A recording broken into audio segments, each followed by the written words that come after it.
मैं DFO Rohru N Ravishankar आप सभी को ऑनलाइन माध्यम से और प्रिंट माध्यम से ये इंटीमेट करना चाहता हूँ कि रोडू वन मंडल की तरफ से हम आज एक ऑपरेशन किया था जिसका नाम हम ऑपरेशन क्लोइंग बैक रखा है।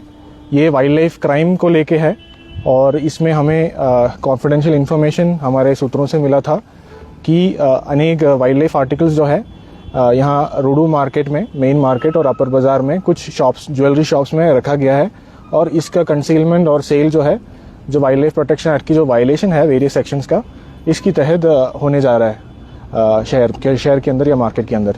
तो इस इनपुट के आधार पर हमने आज ये ऑपरेशन प्लान किया और ये ऑपरेशन सुबह 10:30 बजे से शुरू था और करीब 3 घंटा चला, अराउंड 1:30 तक, जिसमें हमारा करीब 45 स्टाफ मौजूद थे, जिसमें 12 डेप्यूटी रेंजर्स थे, केवल मतलब 22 फॉरेस्ट गार्ड्स और 12 वन मित्रास थे, जो ये ऑपरेशन की पार्ट था।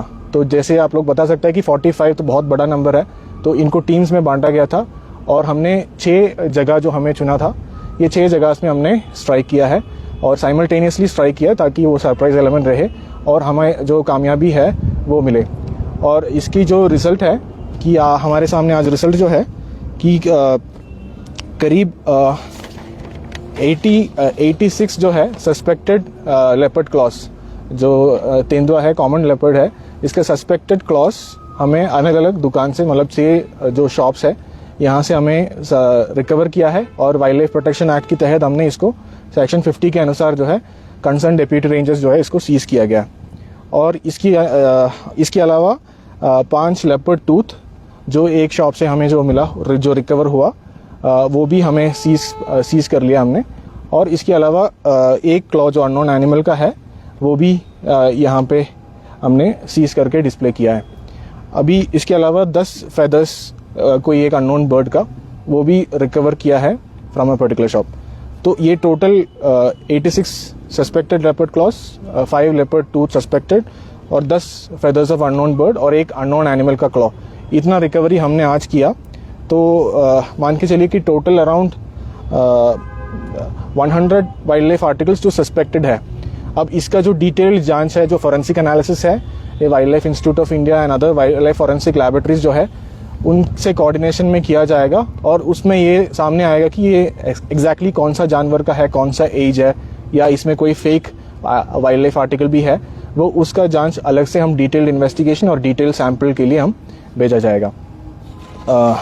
अब इसके अलावा इसकी कनेक्शन में जो वहाँ पे मौजूद थे या ऑनर्स, मोस्टली हमने ऑनर्स को ही इसमें गिरफ्तार किया है वाइल्ड लाइफ प्रोटेक्शन एक्ट के अनुसार और इनको अभी थोड़ी देर में मजिस्ट्रेट के सामने पेश किया जाएगा। मेडिकल एग्जामिनेशन भी ऑलमोस्ट ऑल एक्यूज्ड का हो चुका है और आफ्टर दैट हम इसमें रिमांड के लिए रिक्वेस्ट करेंगे। बाकी ये पूरा टीम है मेरे साथ जो है जिन्होंने ये ऑपरेशन किया है, इसमें सभी का जो कंट्रीब्यूशन है, योगदान है, भूमिका है, बहुत अहम रहा है। स्पेशली जो हमारे सीनियर डेप्यूटी रेंजर्स है जो टीम को लीड कर रहा है, उनका कंट्रीब्यूशन बहुत अच्छा रहा है और खासकर जो वन मित्रास का भी इन्वॉल्वमेंट, क्योंकि पहले टाइम वो इस तरह की एक ऑपरेशन कर रहा है या सर्च ऑपरेशन कर रहा है, तो सभी जो एक टीम वर्क की मतलब सफलता है जो अब आज हमें मिले हैं।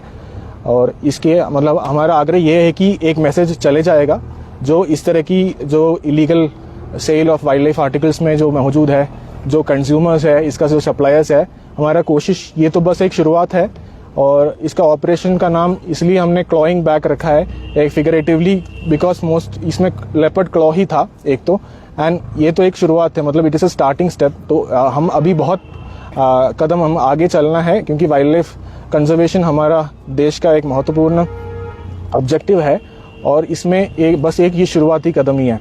और मैं सभी स्टाफ को मतलब अप्रिशिएट करना चाहूँगा उनको अपने एफर्ट्स के लिए, क्योंकि बहुत ही चैलेंजिंग ऑपरेशन था ये और ये टारगेटेड था, बहुत ही शॉर्ट समय में करना था और बहुत ही क्राउडेड एरिया में करना था। तो my appreciation goes to each and every one of the team member. इसके अलावा बाकी जो इसका वायलेटेड सेक्शंस जो है वाइल्ड लाइफ प्रोटेक्शन एक्ट का, section 42A, section 44 and section 49B, जो प्रोहिबिट करता है trading and supply of illegal wild life articles, तो इसके अनुसार अभी कार्रवाई चलेंगे।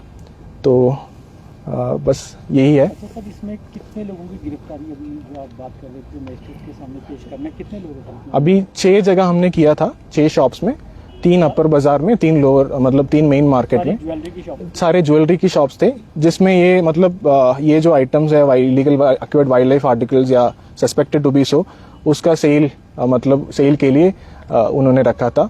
अब इसमें एक एक दुकान से मतलब जो भी मतलब 500 में हमें ऑनर्स ही मिल गया। एक केस में जो वहाँ पे मैनेजर है या सेलर है उनको अरेस्ट किया है, और उस केस में अभी हम ओनर की तलाश में है।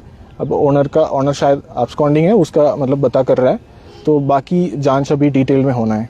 जैसे कि भी पता है कि भी फॉरेंसिक रिपोर्ट आनी है, अभी संभवतः कुछ नकली भी हो सकता है, कुछ भी हो सकता है, वो बात की बात है। हाँ जी, हाँ जी। लेकिन अगर मान के चलते हैं कि सारी चीजों को 70, 80 या 90% भी ये सही पाए जाते हैं, हाँ। तो क्या उम्मीद है या फिर आपकी इन्वेस्टिगेशन क्या कहती है कि ये क्या लोकल यहाँ के हंटिंग करने के बाद प्राप्त हुए अवशेष हैं, या फिर कहीं से बाहर से इसको सेल आउट किया जा रहा है? ये भी एक अभी ये तो बहुत ही इनिशियल स्टेज पे है, ये बताने के लिए अभी हमारे पास वक्त कम है, तो we need more time to carry out detailed investigation.